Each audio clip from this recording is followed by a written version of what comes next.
Mga kwento ni Thelmo.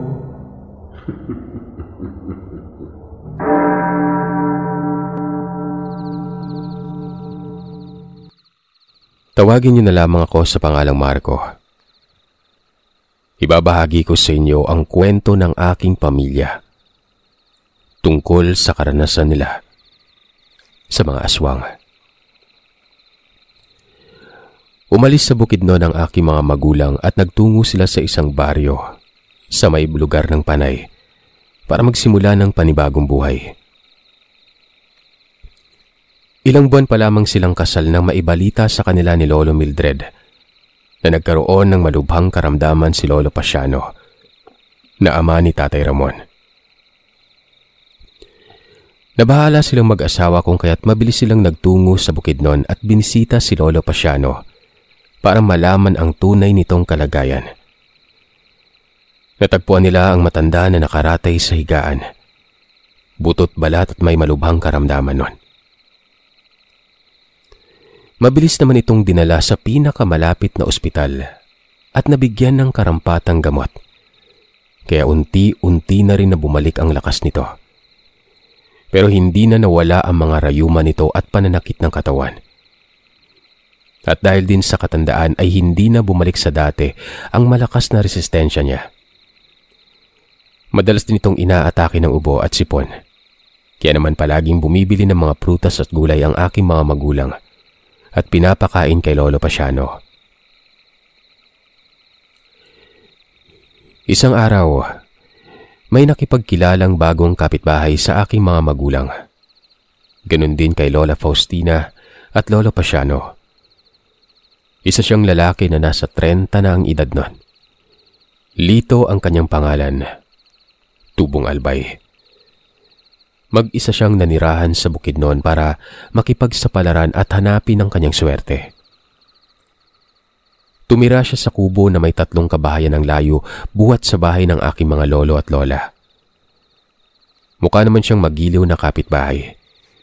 Paminsan-minsan ay nakikipagkwentuhan siya sa aming mga magulang at nagbibigay ng ulam o maging mga prutas at gulay para kay Lolo Pasiano. Naging malapit naman ang loob sa kanya ng aming mga magulang at wala naman silang nakitang anumang kahina-hinala o kasamaan ng pag-uugali nito. Isang gabi, abala sa paglalatag sa higaan ng mag-asawa nang makarinig sila ng mga kalabog at kaluskos na nagmumula sa silong ng bahay. Lumabas ang aking ama sa kanilang silid tulugan at kinuha ang itak na nakasabit sa may pinto. Pagkatapos ay kinuha niya ang gasera at nagtungo sa labas ng bahay nun. Medyo madilim ang paligid. Hindi lumitaw ang kabilugan ng buwan sa kalagitnaan kaya ang naging tanglaw lamang na liwanag ay ang gasera. Yumukod ang aking ama at inalam kung saan nagmumula ang mga ingay. Bahagya niyang itinapat sa bahagi ng silong ang liwanag ng gasera nun. Biglang nanlaki ang kanyang mga mata.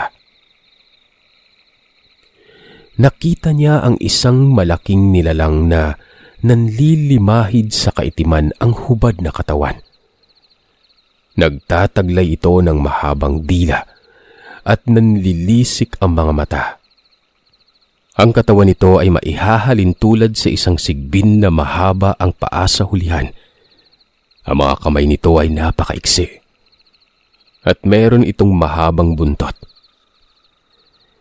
Pagtama ng liwanag sa kabuuan ng hubad nitong katawan, ay mabilis na inilabas ng aking ama ang itak mula sa kanyang kaluban.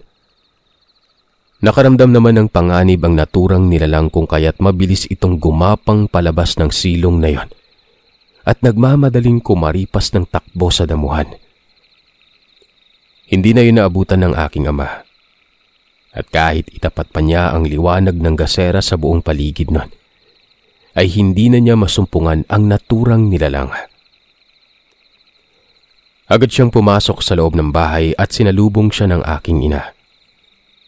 Tinanong nito kung anong natagpuan niya sa labas ng bahay. Hindi naman nag-atubili ang aking ama na ilahad sa kanya ang kanyang mga nasaksihan. Nabanggit pa niya na malakas ang kanyang kutob na isang aswang ang bultong natagpuan niya sa silong nun. At kailangan nilang maghanda sa muli nitong pagbabalik. Nilukuban ng takot ang aking ina pero nanatiling tikom ang kanilang bibig at hindi nila yon ipinaalam sa mga magulang ng aking ama. Sa takot na baka makaapekto yun sa kanilang kalusugan. Sa sumunod na araw, nagsaboy ng asin sa may dingding at pinto ang aking mga magulang at sinigurado na maayos na nakasarado ang bawat tarangkahan ng pinto. Buong maghapon silang hindi lumabas ng bahay para mabantayan ang mga magulang. Nagpasalamat naman sila sa Diyos at walang masamang nangyari nun. Pero nang sumapit ang gabi, habang mahimbing na natutulog ang aking mga magulang sa kanilang kwarto, ay biglang naalimpungatan ng aking ama. Binulabog siya ng mahinang tinig ng aking lolo na tila umuungol. Bumangon siya ng kama. Pinakinggan ang tinig nito pero hindi nagtagal. Biglang tumahimik ang buong paligid nun. Nakampante ang aking ama kung kaya't bumalik siya sa pagkakatulog. Makalipas pa ang ilang sandali, muli na namang umungol si Lolo Pasiano at sa pagkakataong yon ay palakas ng palakas ang kanyang tinig. Tuluyan nang nagising ang diwa ng aking ama. Lumabas sila ng kwarto at kinuha ang kanyang kaluban na nagtataglay ng matalas na itak. Isinukpit niya ito sa kanyang tagiliran bago niya kinuha ang gasera at nagtungo sa silid-tulugan ni Lolo Pasiano. Sa unang tingin niya, parang may nakabara sa leeg nito. Inaninag niya yon ng maayos gamit ang bitbit na gasera. Tumama ang liwanag sa katawan ni Lolo Pasiano at napansin ng tatay ko na may maitim na tila lintang nakapaikot at nakasakal sa leeg nito. Nabahala siya at gumagalaw-galaw pa ang naturang bagay na yon.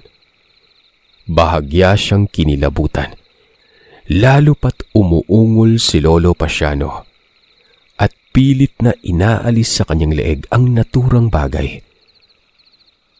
Buong tapang naman na pinutol ng tatay ko ang maitim na linta.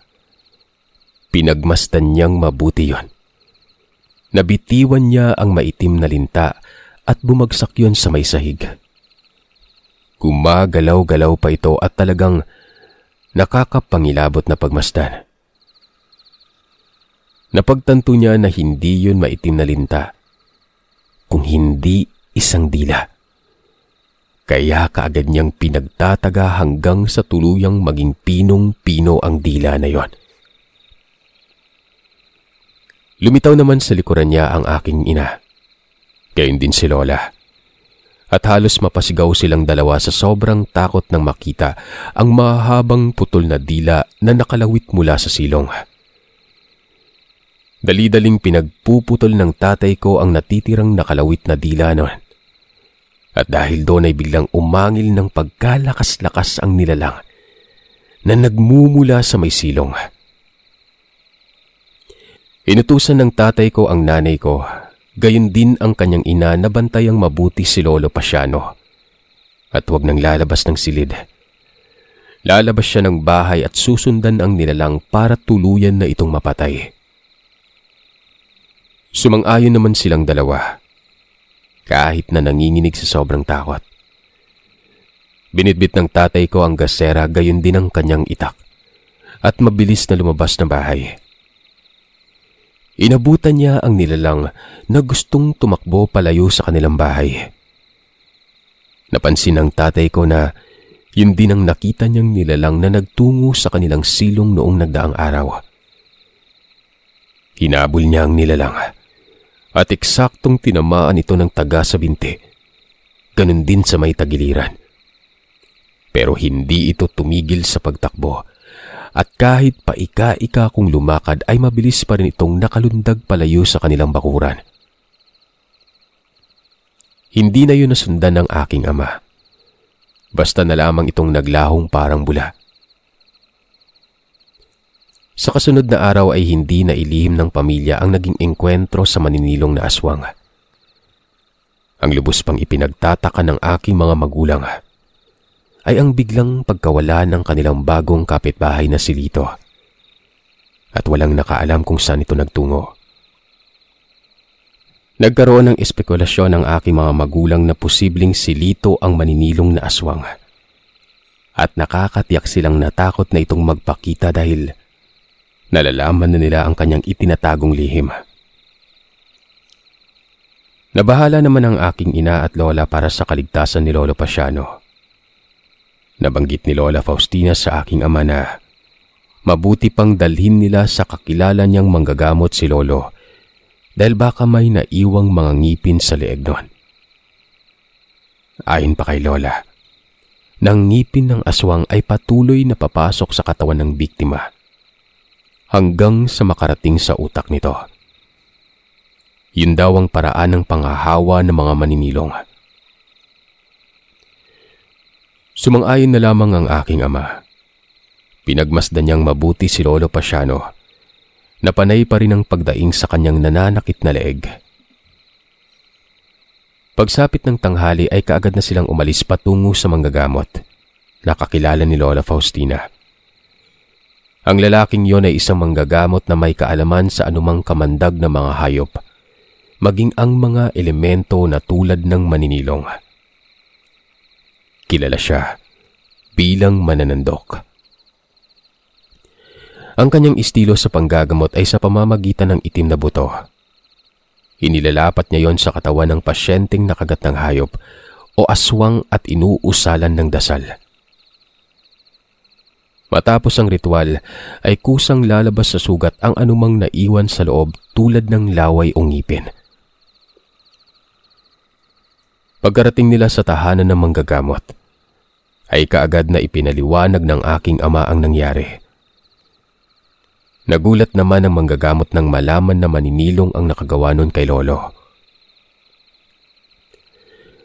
Natanong nila kung paano nakarating ang maninilong sa kanilang bahay samantalang nasa kabisayaan ng mga ganong uri ng aswang. Nabanggit sa kanya ng aking ama ang tungkol sa isang dayuhan na naging kapitbahay nila na nagbalat kayong mabuting tao para lang patayin si Lolo. Naunawaan naman ng manggagamot ang mga isinalaysay nito at kaagad na inutusan ng aking mga magulang, gayon din si Lola Faustina, na ihiga sa may kawayang higaan si Lolo Pasiano para maisagawa ang ritual. Kaagad naman silang nakiisa. Kumuha sa isang supot ng itim na buto ang manggagamot at ibinudbud sa sugat sa leeg ni Lolo Pasiano. Kasunod nun, nilapatan niya yun ng telang pula na may langis na buhat sa ahas. Makalipas ang ilang sandali ay bumula ang sugat nun. Umangat ang telang pula at mabilis yung kinuha ng manggagamot at kaagad na ipinakita sa kanila ang itim na kuko ng isang hayop. May nakakapit pang bahagi ng laman nito na gumagalaw nun. Nabanggit ng manggagamot na mabuti na lamang at naagapan ng pagpapagamot kay Lolo Pasiano. Kung hindi, ay baka nahawa na ito ng pagiging maninilong. Nakaligtas na ito sa kapahamakan at wala nang dapat pang alalahanin pa. Matapos ang mga pahayag ng manggagamot, ay kaagad na nagpasalamat ang aking mga magulang. Gayon din sina Lolo Pasiano at Lola Faustina. At umuwi na sila sa kanilang tahanan. Buong akala nila na naging maayos ng lahat pero hindi pa pala. Muling nagbalik ang maninilong sa kanilang lugar. Isang gabi, nakarinig ng mga sigawan sa kapitbahay ang aking mga magulang. Hindi na sana makikialam ang aking ama pero Mas naghari ang pagmamalasakit niya sa ibang tao, kaya naman inihanda niyang muli ang kanyang kaluban at sumugod palabas ng bahay noon. Pasado 12:00 noon ng hating gabi, naghari ang kabilugan ng buwan sa kalangitan. Nagtungo sa tahanan ni Aling Berta ang aking ama, kung saan sinalubong siya ni Paing at Lina, na kapwa mag-asawa. Humingi sila dito ng tulong dahil sinalakay umano sila ng maninilong na gustong pumatay kay Aling Berta. Nagtungo sila sa gawing silong ng bahay at doon nila natagpuan ang maninilong na si Lito, kung saan nanlilisik ang mga mata nito. Napakahaba ng dila. Binulyawan yun ng aking ama at hinamon bago pinagmumumura. Bagyang nilingon siya ng aswang at tinapunan ng masasamang tingin bago gumapang malapit sa direksyon nito. Napansin naman ng aking ama na putol na ang dila nito at hindi na magawang makapagsalita nun. Nanlilimahid pa rin ang katawan ng nilalang na napupuno ng langis at sumusulak ang napakabaho nitong amoy. Nakipaglaban ng lakas ang maninilong, pero mas mabilis kumilos ang aking ama. Napuruhan nila ng maraming saksak ang aswang, sa tagiliran, likuran, at maging sa dibdib niya, bago ito tuluyang bumulagta sa lupa. Inumbayan pa niya ito ng saksak sa masiselang bahagi ng katawan, bago tuluyang bawian ng buhay. Naging saksi ang kanilang mga kapitbahay sa pagkamatay ng maninilong na yon. Kitang-kita nila ang pamilyar nitong anyo. Hindi sila nagkamali. Yun ay mismong ang dayuhang si Lito, na matagal nang nagtago bago muling gumambala sa tahimik nilang buhay. Sa wakas ay napatay na rin nila ito, at wala nang maninilong ang magtatangkang kumitil ng buhay ng mga taong may sakit. Nanumbalik ang kapayapaan at wala na ring gumalang aswang sa lugar ng aking lolo at lola. Lumipas pa ang ilang buwan at naisipan na bumalik sa Iloilo ng aking mga magulang para makapagsimula na rin ng bagong pamilya. Nangako naman sila kina Lolo Pasiano at Lola Faustina na tuwing bakasyon, bibisita sila para magkasama-sama sila muli. Bumalik ang mga magulang ko ng matiwasay sa baryo sa Iloilo. Naging abala sila sa pagbuo ng pamilya at dumating ang araw na nabuntis ang aking ina. Pero hindi pa pala natatapos ang kanilang kalbaryo noon. Pagdating nila sa baryo, usap-usapan doon ang tungkol sa isang aswang na tinatawag na silagan na nambibiktima ng mga kadalagahan. Kaya naman nababahala ang mga residente sa kanilang kaligtasan noon. Hindi nila nagagawang lumabas ng bahay sa tuwing sumasapit ang gabi. At kapag dumarating ang takip silim ay hindi sila nagsusuot ng mga mapuputing damit o anumang kulay na matitingkad. Dahil mainit umano yon sa mata ng mga aswang na tinatawag na silagan. Marami na rin mga nabibiktimang magagandang dalaga sa kanilang baryo. Natatagpuan ng mga bangkay ng mga dalaga sa iba't ibang sulok kung saan hubad ang mga katawan nilang nakalabas ang maselang bahagi. Nakalabas din ang mga bituka at nangangawala ang mga atay at puso ng mga yon. Lalo pang nabahala ang aking ama noong magbakasyon sa kanilang bahay ang kanyang bunsong kapatid na si Tia Stella, na lumaki sa poder ng kanyang tiyahin sa Manila. Nasa kolehiyo pa lamang si Tia Stella ng mga panahong yon. Medyo matigas ang kanyang ulo at hindi siya agad-agad naniniwala sa mga kwento tungkol sa mga aswang. Bagamat iba ang kanyang kinalakiang pamilya, ay hindi naman naging malayo ang loob niya sa kanyang kapatid. pero likas na lapitin ng mga kalalakihan dahil sa kanyang pambihirang kagandahan. Nung nabalitaan ng kanyang mga kababata ang pagbabakasyonista sa baryo, madalas siyang binibisita ng mga ito. Umaakyat ng ligaw, bagay na hindi naman matanggihan ni Stella. Ilang beses na rin siyang pinayuhan ng aking ama na huwag magsusuot ng mga mapuputing damit pero sadya siyang makakalimutin at talagang matigas ang ulo. Patuloy pa rin siyang lumalabas ng bahay. At sa tuwing sumasapit ang gabi para magpahangin sa labas at mapagmasdan ang kagandahan ng kabilugan ng buwan. Dahilan niya ay hindi niya nararanasan ang ganoong pangyayari sa buhay niya sa Manila.